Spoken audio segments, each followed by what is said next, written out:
Open your mouth. Spread your legs. Clear. Let's go.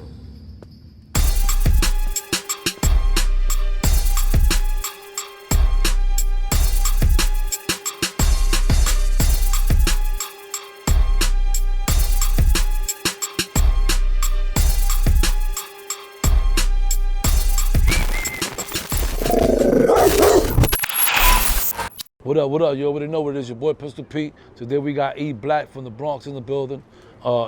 E Black did a lot of time in prison, you know what I mean? He been in jail half of, his life, going in and out of prison as a youngster and all that. Was in jail at 17 in North Carolina for murder. Got sentenced to 21 years for the other case. Did 14 years after 21s because Donald Trump administration pardoned him on a retroactive law that came out, and he's here. And with that being said, let's get right to it, man. You already know, E Black, BX. What up, what up? You already know what it is. Your boy Pistol Pete. Welcome back to Dog in the Yard. And today we got E Black in the building. What up, E? Yo, what's good, Pete? How you feeling? I'm good, my brother. What's up, man? How you been, brother? I'm excellent, man. No complaints, man. That's what's up, man. That's what it's about, man. How long you been home? I've been home actually 5 years, man. March 15th made 5 years to be exact, man. Okay. So it's definitely a blessing. You know, I ain't been home 5 years straight in a long time. You know what I mean? So it feels amazing right now. Amazing, man. Five strong years, man. That's good. That's a blessing.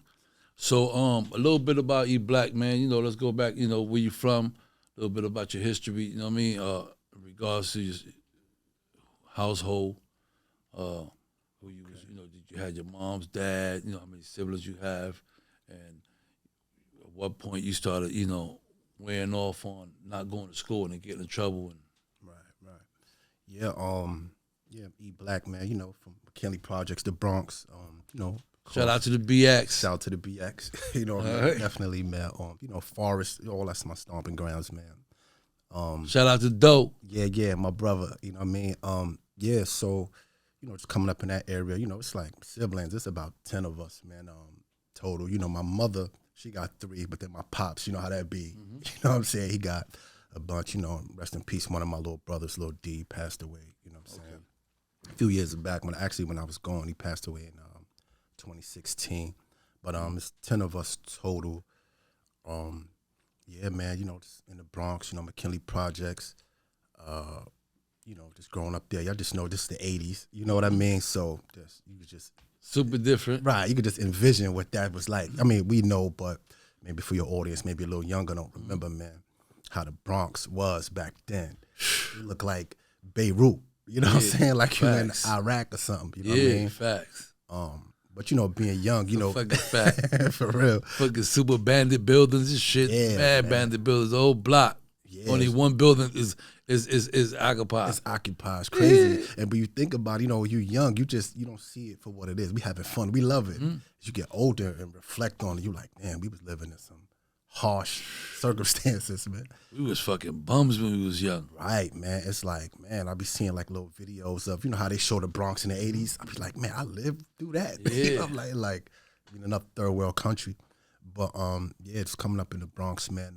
You know, my single parent household, you know, my mother, you know, my pops was involved, but you know, he, you know, remarried. Okay. And was doing his thing, but he was definitely involved. So shout to him, you know what I mean? Yeah, so single parent household, just my mom's raising me and my brothers. Okay. Then, you know, the age difference between my brothers, well, my oldest brother's 13 years older than me.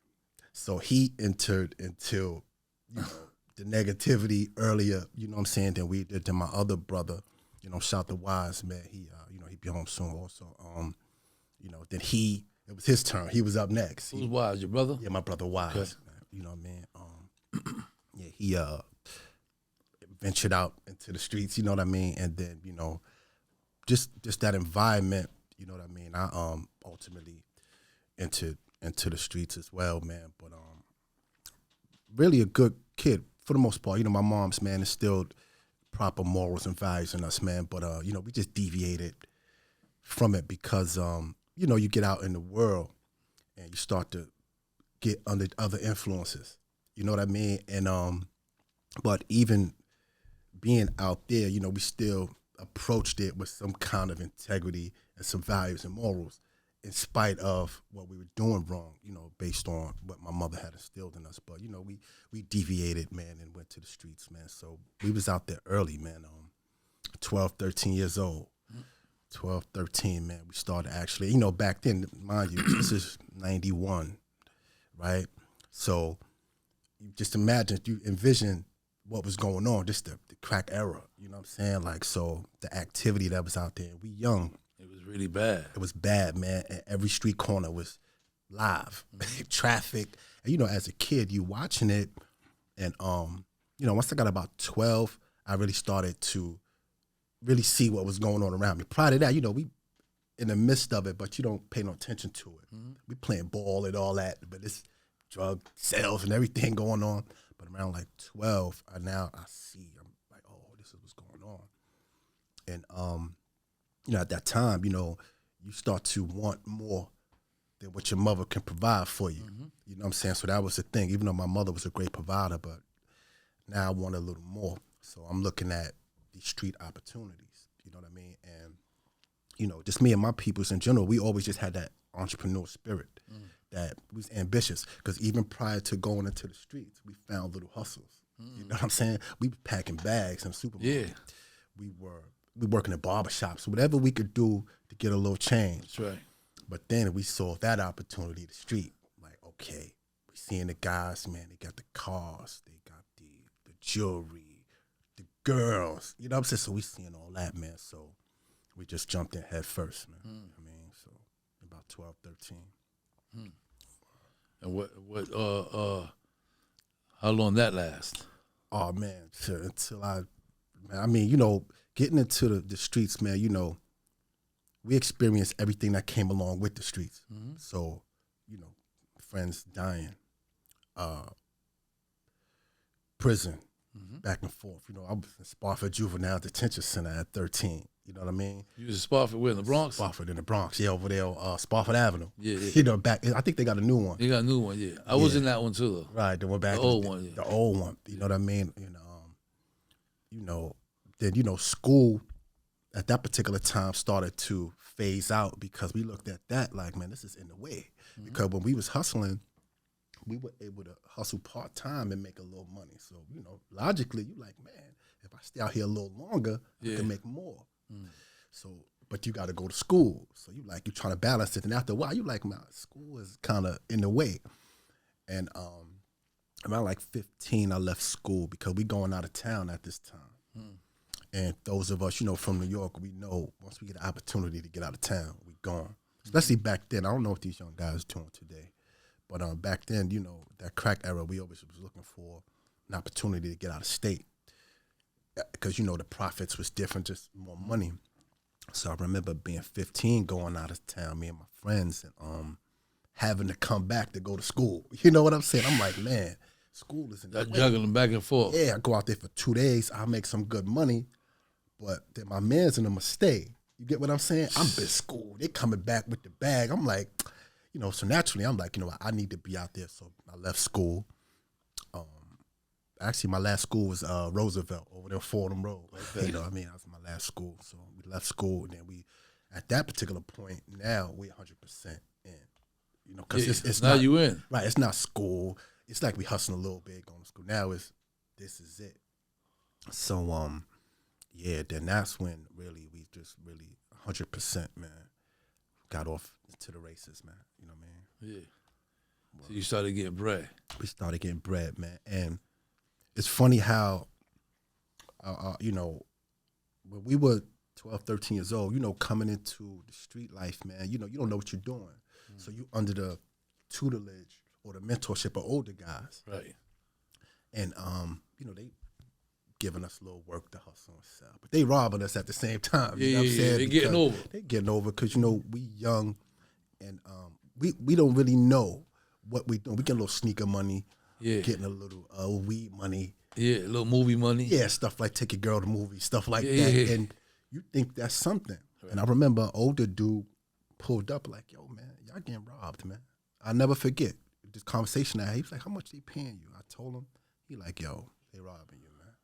So from that point on, now I'm like, okay, now we got to have an exit strategy. You know what I'm saying? Oh, yeah.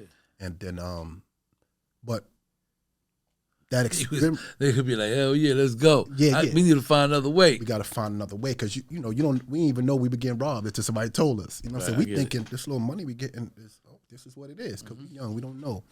So when he explained that to us, now we look at each other, me and my little crew, like, yeah, they robbing us, man. You know what I'm saying? We start robbing them. It was crazy. We started, but I looked at that experience like it was like an internship. Right. Like, even though we're not getting paid, we learning. Yeah. Even though it's negative, I don't glorify it, but this is what it was. Yeah, you was just learning the game at that point. Right, we learning. So, and one thing about me, I'm loyal. Anybody know me, I know I'm loyal, even as a kid. So the older guys trust me, right? So they taking me with them to go re-up and all this other stuff like that. You know what I'm saying? So I'm observing. So when it was time for us to venture out on our own, I knew everything. You know what I'm saying? I used to be with them in the house while they, bottling up back then, bottles, you know what I'm saying? So I'm watching like, man, I don't look too complicated. This stuff don't look too complicated, So when we made our exit strategy, we knew what to do because we knew everybody. Everybody knows us in the neighborhood now because, all of the people that we're using. So logically, we could do our thing. So that's when we just jumped off into creating something for ourselves. You know what I'm saying? And that's just always been the mentality. When you say us, what you and your brothers or something? Well, my brother was locked up at the time, but then when he came home, he got right in the fold. You know what I'm saying? Like immediately. And actually, it's a funny story. I remember going to see my brother and telling him what I'm doing because I'm a kid. My brother older than me by like 3.5 years. So I'm telling him, he like, yo, I'm telling him who I'm working for. He don't respect them. He like, you working for them? He like, these clowns. Like, you know what I'm saying? So, yeah, he like, hell shit. But I'm like, yo, listen, you in here. You know what I'm saying? I'm out here. I got to eat. He like, listen, when I come home, man, you know what I'm saying? We gon'. So when he came home, a lot of things changed as well. You know what I'm saying? He was older, more mature. Yeah. Kids. He was more experienced, man. More experienced, you know what I mean? So he was outside before you were. Right, exactly. So when he came home, he definitely organized. He was kids, man. You know what I mean? So that was a crazy experience back then, man. And how long did that last before that's when you went to jail? Well, let me see. The first time I went to jail, outside of Spofford, that little stuff like that, 90, I was 17. My first time going to jail was actually for homicide, man. Okay. It was homicide, man. I was in North Carolina. And so from that point. You were 17 years old? I was 17 going on 18 in about a month. Yeah. Locked up for homicide, man. So between that period of us just really going hard in the game, maybe about 3 years later. Yeah. 2-3 years. I'm locked up for murder. You know what I mean? So out of town. Out of town in North Carolina. And that's a crazy experience. I'm gonna speak about that briefly, man. Just being locked up out of town, period. Is crazy. I was gonna say, because just being out of town is crazy, but North Carolina? Exactly, on top of that. So how was that one? Man, this is in the 90s, man. Being locked up in North Carolina back then, they make you wish you never even went down there. I remember being locked up like, why I ever even come down here, man? They make you feel sorry for even coming to their state, bringing illegal activity, especially if they know you're from New York. Once, they put a lot of emphasis on that. So actually, me and my brother were co-defendants on a murder case, man. And that was a crazy experience, man. I actually went. You locked up out there, out of town, 17 years old. 17. What was going through your mind? Man, when I reflect on it now, naturally you just looking like, damn, this is crazy, and you don't know what's going to happen. So you're like, oh man, I'm gonna be in here for the rest of my life. You know what I'm saying? And so a bunch of things is going through my mind. You're young, like practically a kid still, and but you still gotta manage. You get what I'm saying? You can't break down under the circumstances. Yeah, of course. Right. So, but at the same time, as well, what your mom's is in your life, right? So she was going through it. Going through it, man. Word. That's real, man. To this day, my mother talk about that. Yeah, that's what I'm saying. Because it was a dark moment. It was traumatic. You know what I'm saying? Because you 17 years old, you up in North Carolina, it's just you like, what the hell's gonna happen up there? Right. You know what I mean? That's real. So you locked up. Was it like a lot of racism over at that time? Well, I was in Raleigh. Okay. So Raleigh's like predominantly black. You know what I'm saying? Like I wasn't so like in the sticks. You was in the sticks. I was in the city. So Raleigh, Durham, and all that, it's like predominantly black. You know what I'm saying? And then you got a lot of dudes from New York down there. It's crazy. Like Raleigh, like it's almost like Atlanta. You know what I'm saying? Like going because it's predominantly black. Half New York is there. You know what I'm saying? So even when I was in the county jail, all my mans matters was from New York. It was crazy. Everybody there. Yeah, everybody's there. You know what I'm saying? That's so crazy. it wasn't much racism on that regard. But you feel it. Like, see, I went to trial. And but when I look at it now, it ain't personal. You know, the DAs, they got a job to do. Right. You know what I'm saying? Yeah. And this lady, man, white lady, man, she remind me of Marsha Clark, man, from the O.J. Simpson trial. Every time I think about her, she remind me of Marsha Clark, just the way she looked. You know, little white lady, short hair, aggressive. And at the time, you know, for about 8 months, she was pursuing a death penalty charge. She was pursuing it aggressively. And I used to be in the newspaper. You know, everything make the newspaper. You be out of town. I'm in the newspaper like every other day. She's aggressively pursuing to get the death penalty.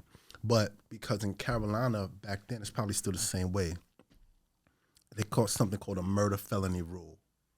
And what that is, if they could establish that in the commission of a crime, a murder resulted, they could, you could look at the death penalty. So this is what she was trying to establish. So that was another thing that's traumatic to my mother, more so than me. Because, you know, I was young. I was kind of numb to it. Yeah, yeah. And I think when I reflect on it now, I'm like, how I used to feel. I was just like, man, I was just there. Yeah. But my mother, she was going through it, man. Through it. And occasionally, to this day, my mother will be 82 years old in a few days. Wow, God bless. Thank you. Randomly, she'll talk about that. Randomly, out of nowhere. She'll be like, Eric, them people is going to kill you down there. Yeah. But my mother, man, she's a rider. She's a rider. My mother came. She's a trooper, man. Shout out to Mom Duke, Shout out man. to moms, man. Everybody that got good mothers in their life, man. Because at That's the end of the day, especially when you're young like that, I have friends, but they're young like me. They don't know how to assist me. My mom's a rider. Yeah. So I remember she came through, man, because I needed a lawyer. Because I had a public defender initially. Right. I think I was gonna get the death penalty messing with him, man. Because the way he was like, they know what he was doing. And you had other guys from down there was familiar with him. They was like, who your lawyer? I'm like, they was like, man, that dude get high. I'm like, oh, man. I'm about, You're like, shit. I'm fucked now. They gonna kill me. So I called my mom's like, yo, I need a lawyer. Because the money I had, they took. That's another story. Because when we got locked up for the murder charge, we also got re-indicted for a drug charge. Because while we were locked up, they hit the house. Takes the money, there's drugs in it. So I get re-indicted. I'll never forget, I'm laying in my bed in my cell. They come, like, yo, you got to go back down to, like, the magistrate. So I'm like, for what? Like, you got a new case. Right, they re-indicted me for the drug case. Gave me a $100,000 bail for that. I didn't have no bail for the homicide.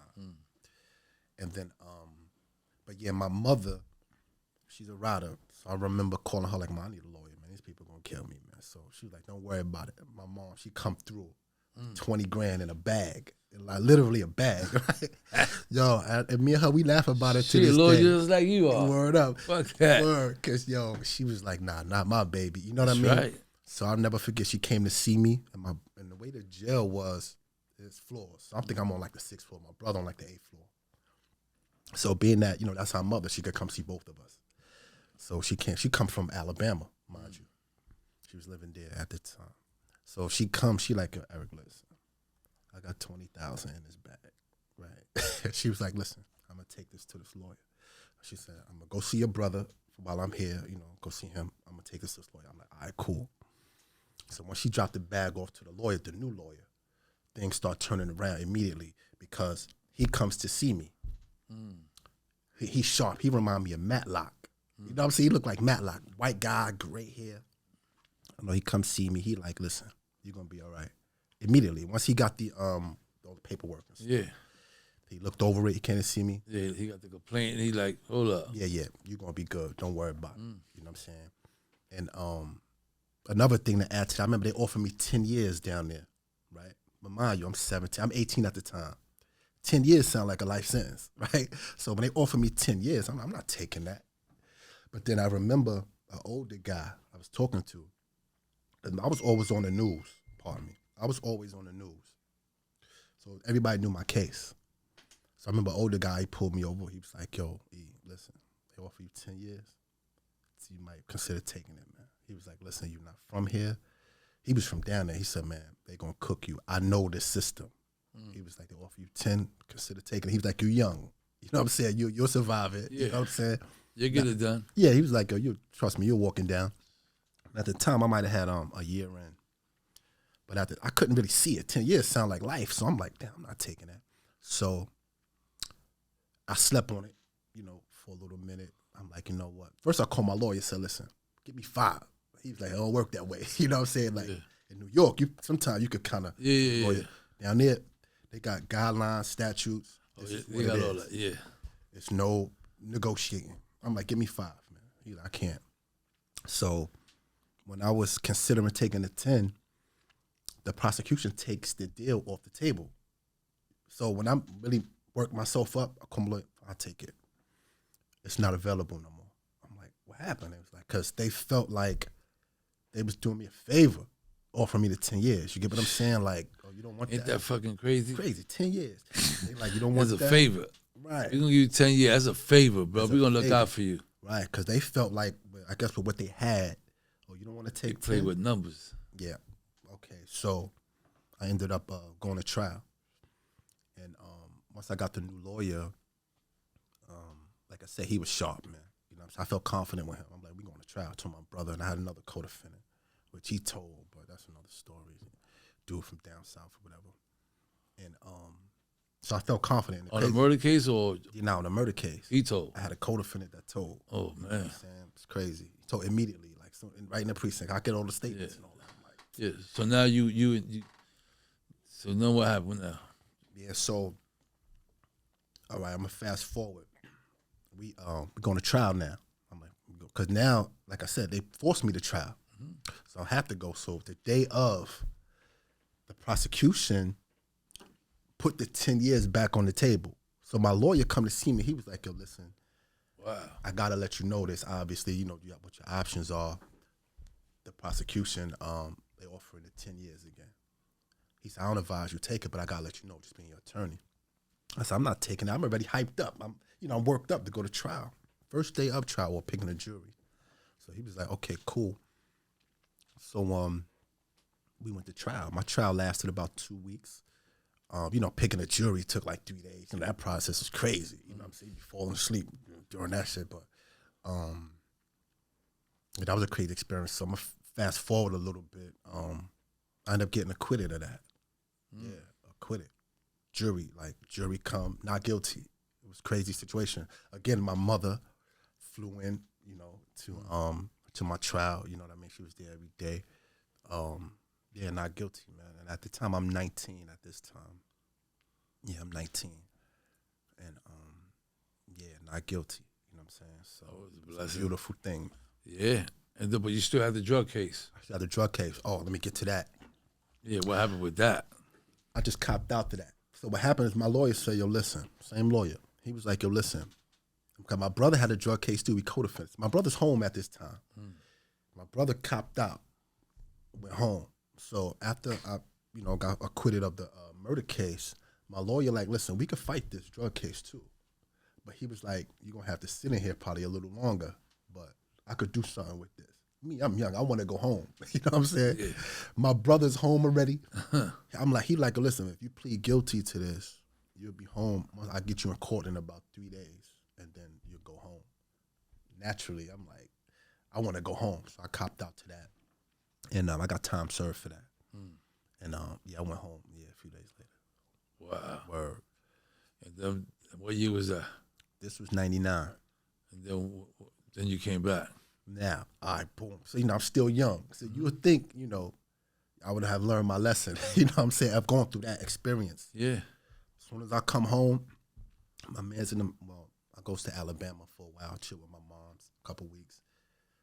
My man's in them, they still shaking up in New York. They like, yo, E, what's up? They send me like a bus ticket. I comes back up to New York, get right back in the mix. You know what I mean? Then, getting money. Then I'm gonna fast forward, catch a state case. About 2 years later, 2001. After you came home. After I came home in '99, I catch a state case in 2001. And I go upstate. I got What? For a drug case. Oh, another drug case. Another drug case. Yeah, called a drug case, man, out of town. Well, upstate New York. Okay. This time I was upstate New York. I got sentenced to a 3.5 to 7 for that. Okay. Well, initially I had got a 2 to 4, but I ran. So when they caught me, they gave me 3.5 to 7, which was crazy. Because, well, they did tell me that, like, when I was in court, when I copped out to the 2 to 4, they was telling me they wanted to remand me right there. But I'm like, yo, I got my car in the parking lot. No, like, I just go in there to plead guilty. They want to remand me. I tell my lawyer, I can't come in here right now. You know what I'm saying? I got my kids. I'm not situated. My car in the parking lot. So he convinced the judge to let me come back in about 3 weeks or 2 weeks. But I'm like, still, that ain't enough time. So I'm telling my lawyer, like, You wasn't trying to come back. yeah, I would have tried to come back. Really, I don't think any time would have been good. You said about 3 weeks. All right. Yeah. Let's give him back. All right. Let's give you a month. Right. Matter of fact, we're going to give you 60 days. That's not a big good Yeah, either. that ain't good enough. Word up. If they would have said 6 months, I would have Let's reverse this shit. Give me probation or something, word right? up. Yeah, now that I think about it, no time was good enough, you know, because I had just had a baby. You know what I'm saying? So Facts. I get it, shit. word. But then it was like 2 weeks. I'm like, and my sentencing wasn't until like 45 days. So I'm telling my lawyer, at least extend it to that. You know what I'm saying? So the judge was like, no, I want you back. Matter of fact, it wasn't even 2 weeks. It was about a week. He wanted me to come back. So in my mind, I'm like, all right, I'll be back. All right, just let me walk out this door. That's what I'm saying in my head. Yeah.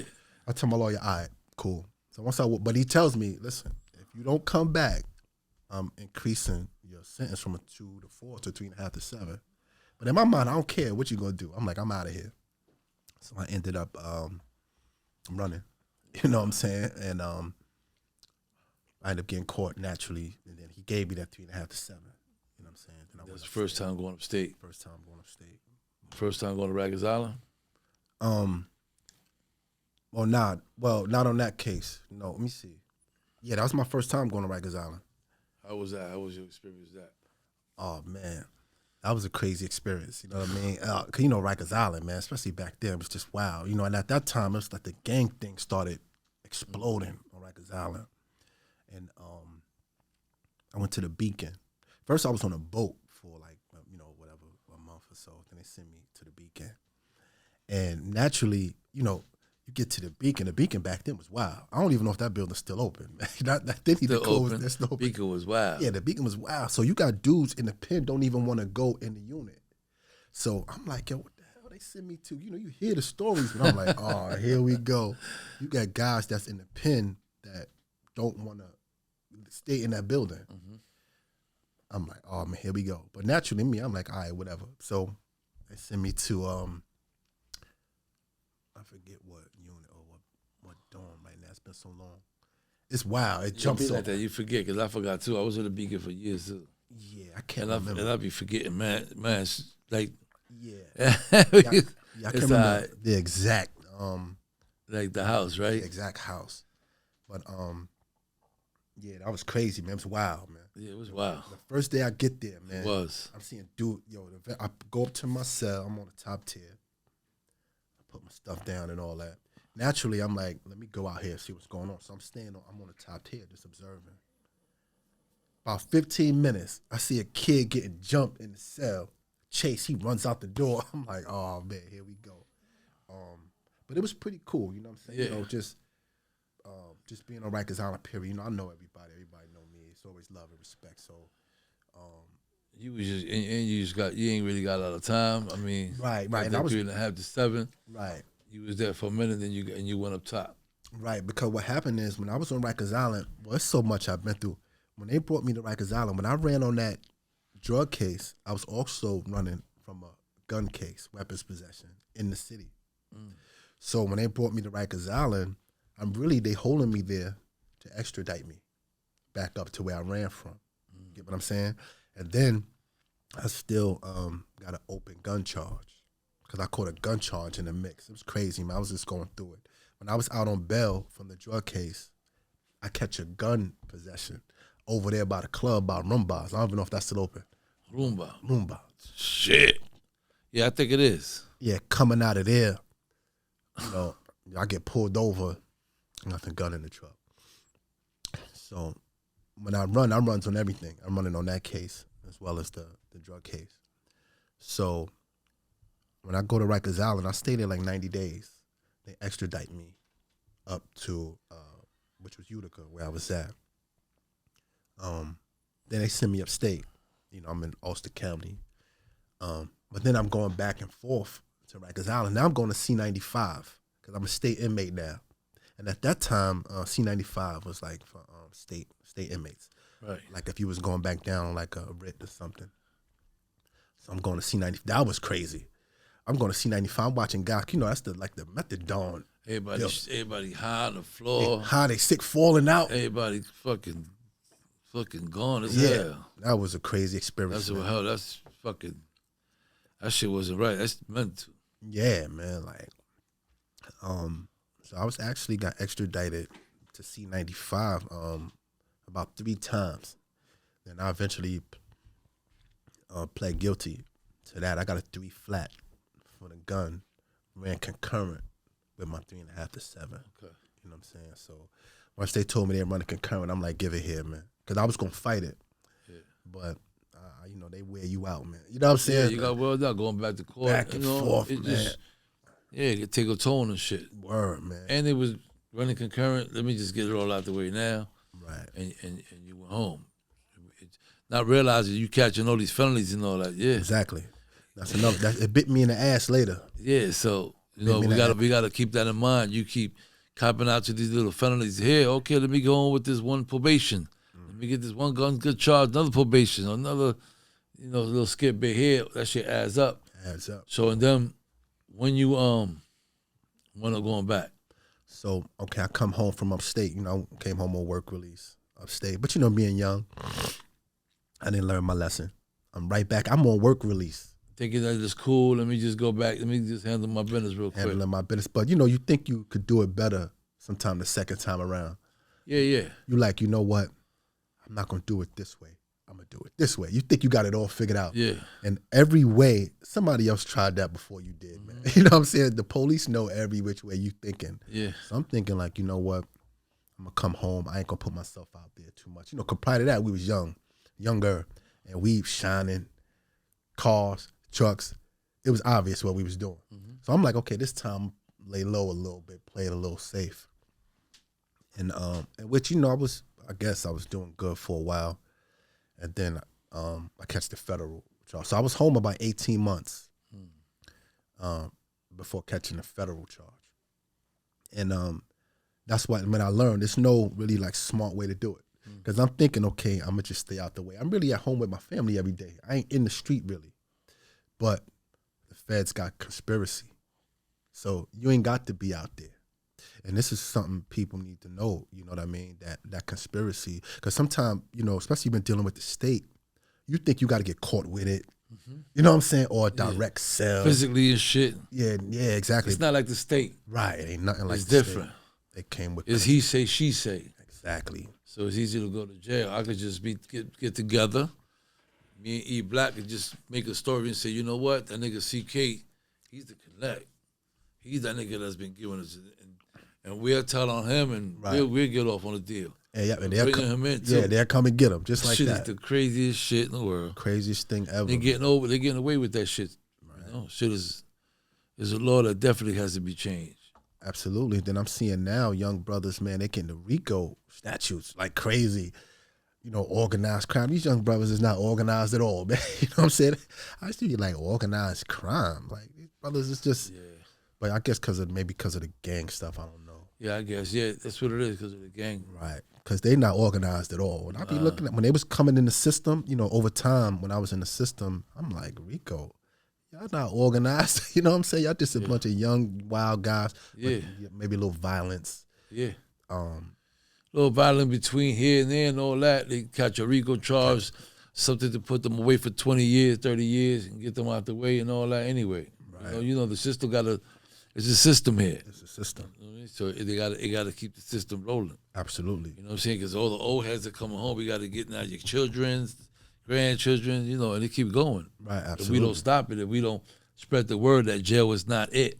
Absolutely. You know what I'm saying? That you don't have to spend, you know, a significant amount of time in prison, like, you know, like E Black, you know, that's like basically your whole life. Basically. You've been running 5 years straight since you can remember. Word. You know what I'm saying? So, so you did 12 years.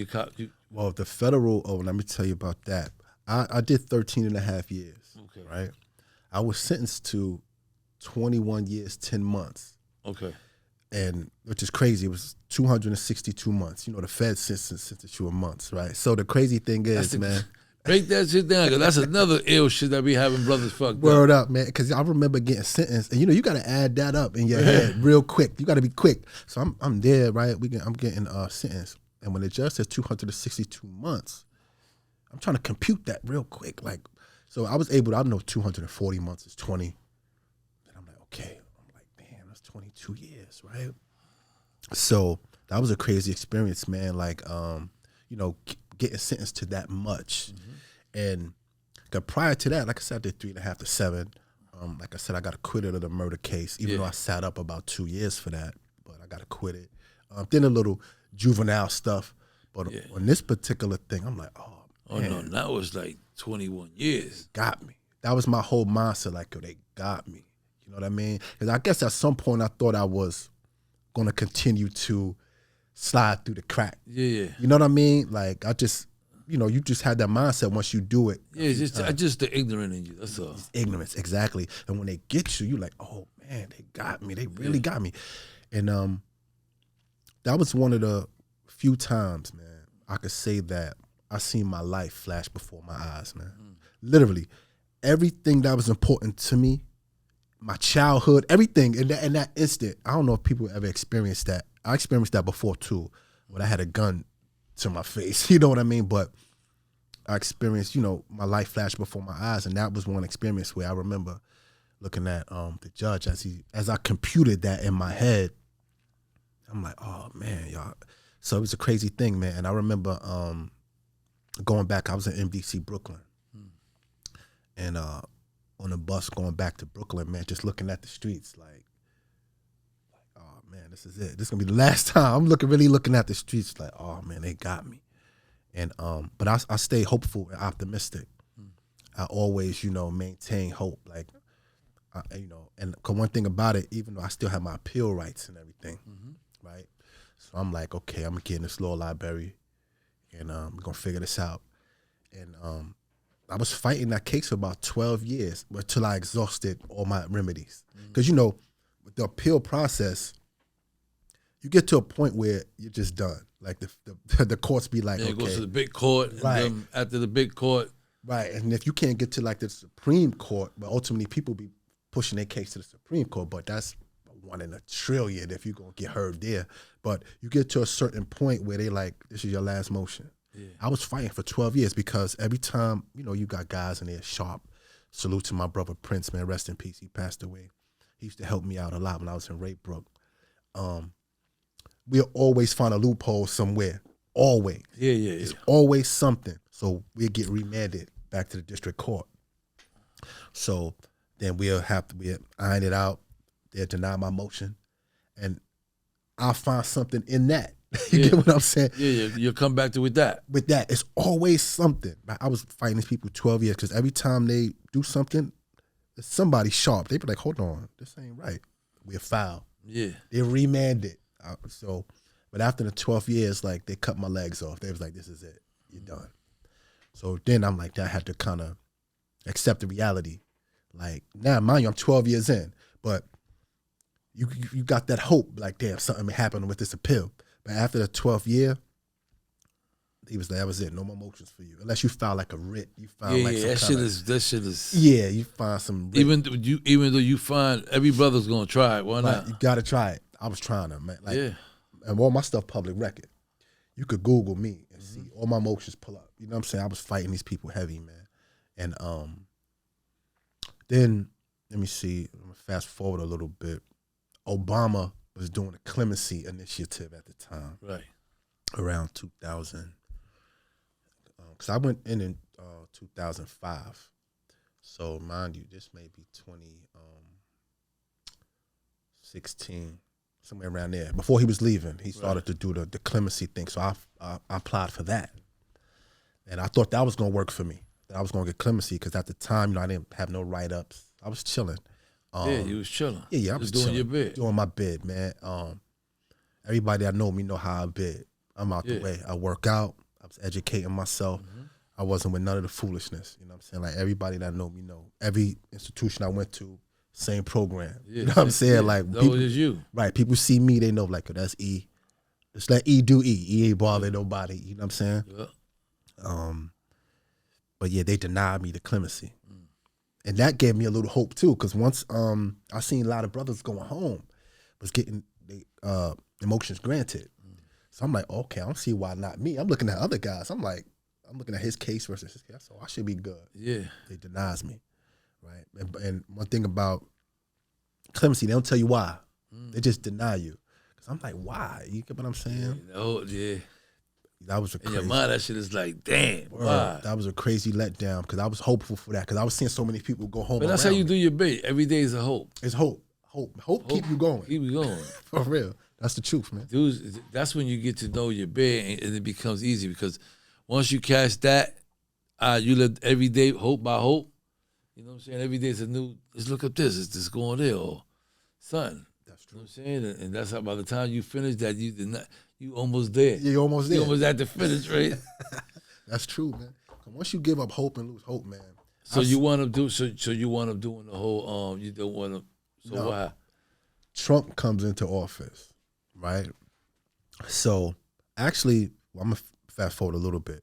I got out because Trump signed a bill called the Obama had the Fair Sentencing Act. Trump signed a bill in 2018, and that practically gave me immediate release. So what his bill did was he made retroactive what Obama put into play. Because Obama, he was adjusting like that 100-to-1 ratio, Yeah. that powder versus crack, which was crazy, man. Yeah, that's just fucking nuts. Yeah, 5 grams of crack equivalent to, Yo, you know what I'm saying? It was crazy. blowing brothers up. Blowing brothers You know up, how many man. brothers was in jail for that shit? Oh, man, it was ridiculous, man. And I was under that old law. So when Obama passed his bill, he don't make it retroactive. So you got those of us that's been sitting in the system, and those been in there longer than me, don't get no play. He made it where it was only relevant for people just coming in. But we like, what good is that? We were the ones fighting for it. Yeah. You know what I'm saying? That was crazy. Then he was doing other little things like the Sentencing Commission. Because what he did was dealing with like statute. Then the Sentencing Commission, they was doing like 2-point reductions. Right. So dudes was whatever their guideline range was, bring them down 2 points. A few brothers was getting immediate release or getting their time reduced. Wow. Wish they would have had all that shit when I was there. Yeah, right. See, back when you was in the system, all that was mandatory. The guidelines, Sick. It was crazy. Yeah. When I came in 2005, they just changed that under a law. I'm sure brothers. Yo, we just happened to be. They did that soon as I, I leave and they As soon as you leave, that's how it be. A lot of dudes were sick like that. Shit, crazy. Word, but it was a case law called Booker, 2005 drop.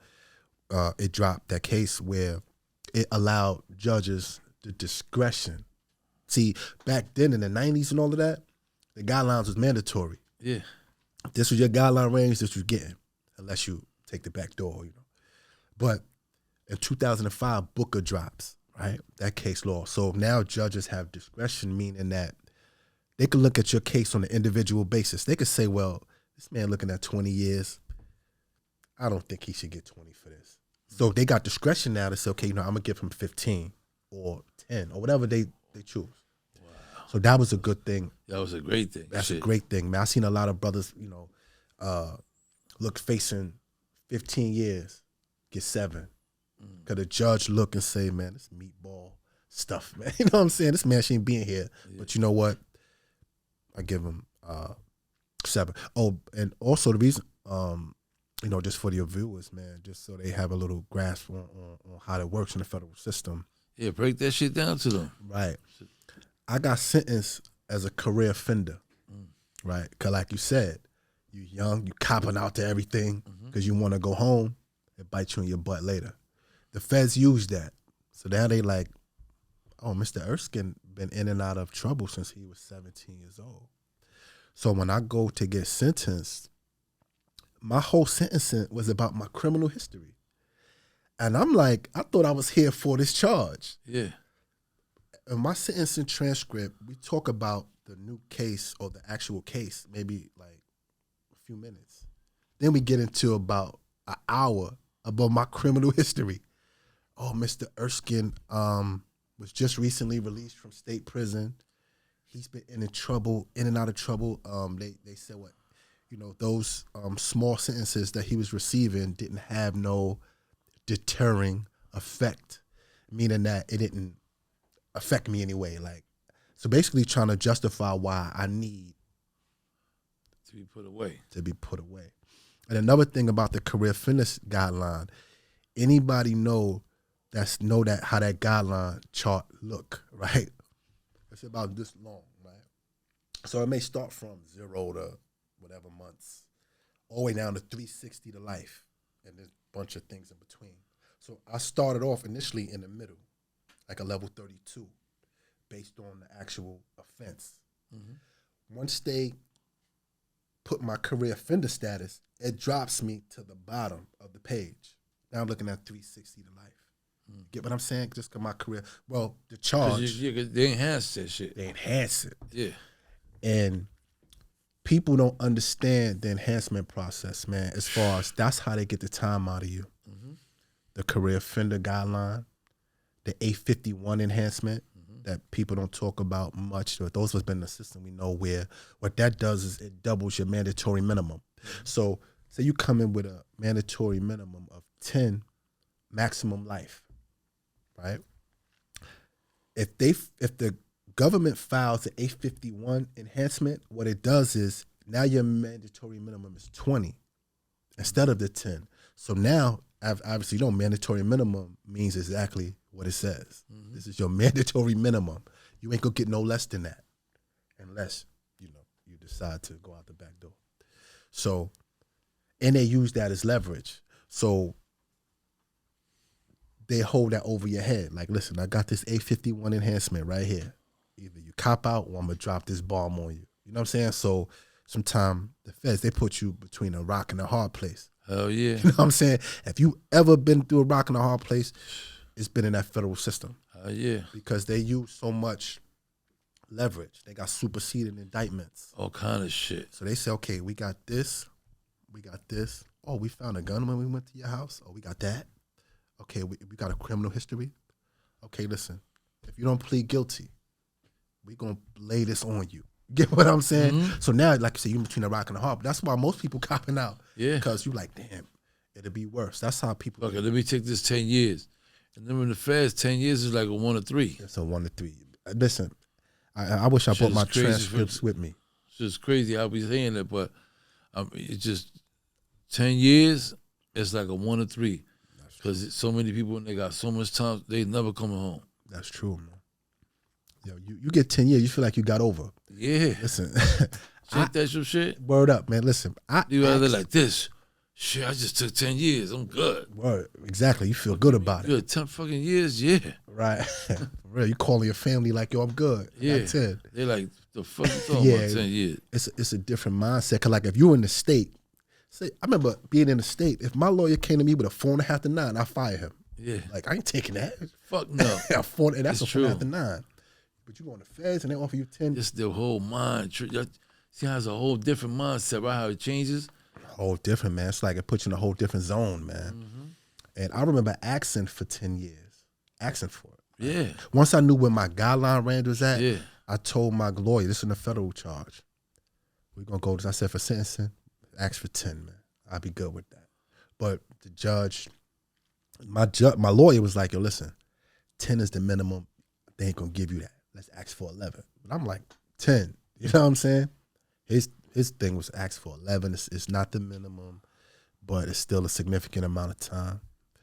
But Yeah. you know what I mean? Extra year. Extra year. It don't seem like, because asking for the minimum, you look crazy. This is what he's saying. So, but the judge in that, you know, in my case, he felt like I needed 262 months. And the crazy thing is when he sentenced me to it, tell me my appeal rights and all this stuff. He tell me, you know, like, good luck to you and your family. I'm like, good luck to me. And I'm looking at him like, I couldn't believe he just said that to me. You know what I'm saying? He just sentenced me to all this for this.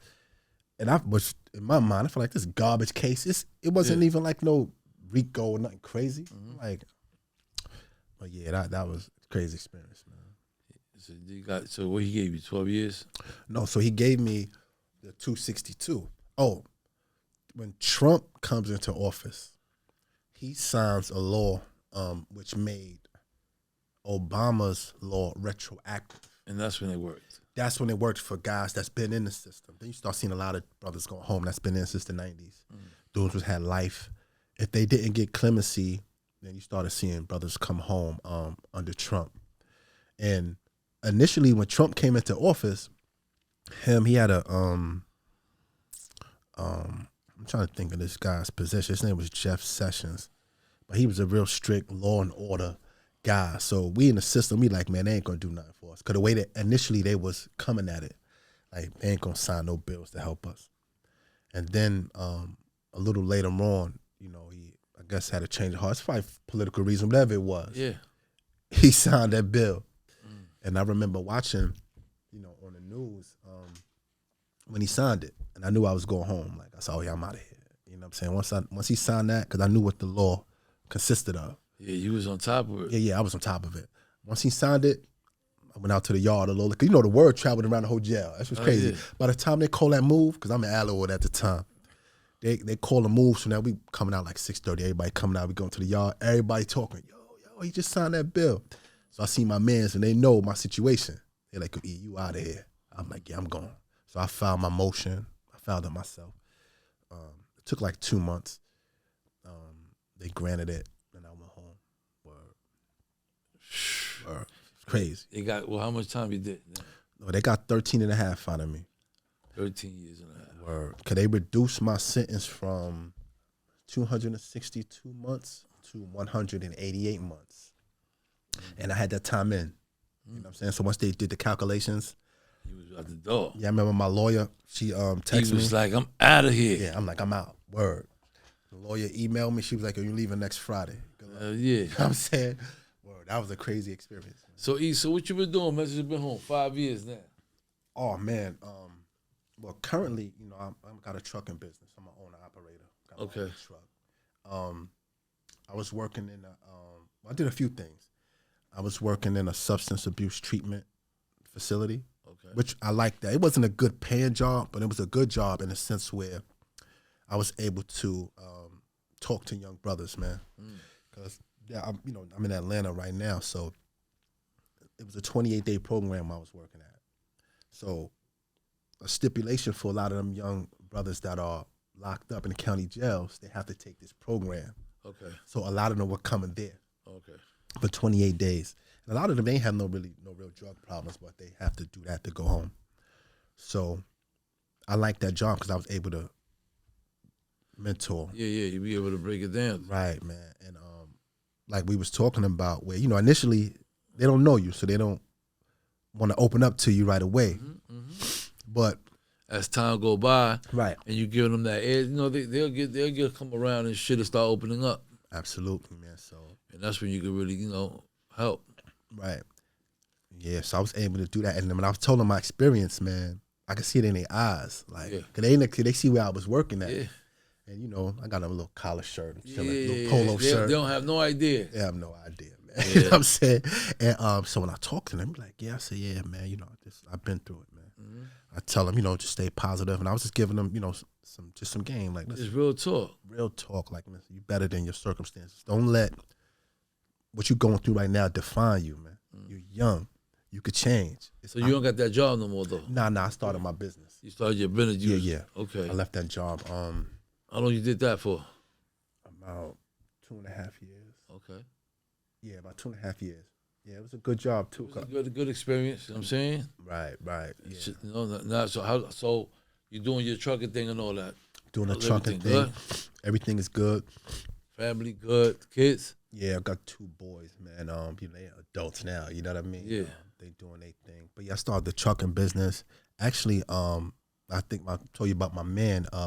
He was a school kid. We started a podcast also, man. Okay. Really, and it's geared toward, financial literacy, dealing with social issues. But for the most part, because of our experience, the goal is to deter young brothers, man, from going that route, showing them, listen, there's other ways to do it. And what I do, I consult as well.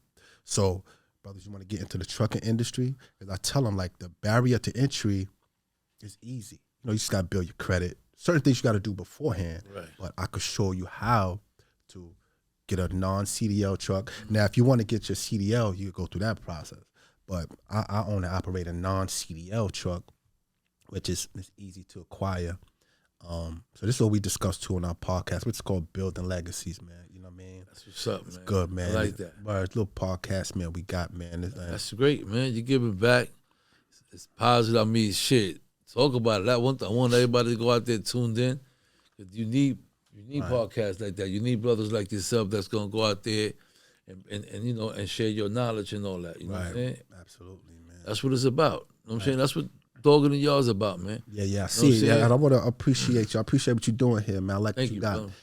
Just giving brothers a platform to, tell their story and to potentially deter people from going that route. Absolutely. Because they may not be as lucky as me or you. Absolutely. To be here. Like, I done faced life twice. And as I told you, I had a case where a prosecution was seeking the death penalty. It's real talk, man. This is you could Google that. Yeah, it's real shit. For me to be, that's why I don't take nothing for granted. Every day I wake up like, I'm lucky to be here, man. Blessed to be here. Blessed, man. And I tell young guys, man, I'm lucky. You may not be that lucky. You may get murdered out here. You may get that life sentence. So while you're out here, enjoy it. You know what I'm saying? Enjoy it. You know what I mean? Yeah, absolutely. I love what you do. You know what I'm saying? Definitely a pleasure having you, man. Yeah, thank you. You know what I'm saying? I know you come through family and shit like that. You know what I'm saying? Eat black, you know what I'm saying? You know what I mean? But you doing your podcast. Who's your partner? Oh, my partner, Kyle. We just got a new co-host, Bridget, female. She's a real estate investor, got properties all up and down like the East Coast. You know what I mean? Very sharp. She's from the Bronx as well. Bridget Kyle is Building Legacies. It's spelled BLDNG, Legacies. And I could also be reached, for, like I said, consultations. You want to get into the trucking industry, you want to learn how to build your credit, because I've done all that. I got my credit up to about 800, only being home about 2.5 years. At the time, 300, about 3 years. I got my credit score up to about 800. So I consult with that. I could be reached at erickerskine11gmail.com. So that's ERICERSKINE11 at gmail.com. Or you can reach me on Instagram. I know that's the new thing everybody's you can DM you on your Instagram. Right, because you try to make it a quick one. Right. You try to tell a person your number, so they want you to reach out to them on Instagram. Yeah. Let me give you their number no more. But you could, it's ER_IC7892. You can hit me on Instagram, like I said, for consultations. You want to get in the trucking industry, check out the podcast. Where's your trucking company at? Oh, in Atlanta. In Atlanta. Yeah. So that's where you at now? Yeah, I'm in Atlanta, yeah. Okay. So I'm going to go when I go out there, I'm going to hit you. Yeah, most definitely, man. You know what I'm saying? Definitely, man. Half the New York is out there, man. Yeah. My whole neighborhood is out there. It's love crazy. it out there? Yeah, I love it, though. That's cool. Actually, as soon as I came home, I went down there, straight down there, got situated. I love it.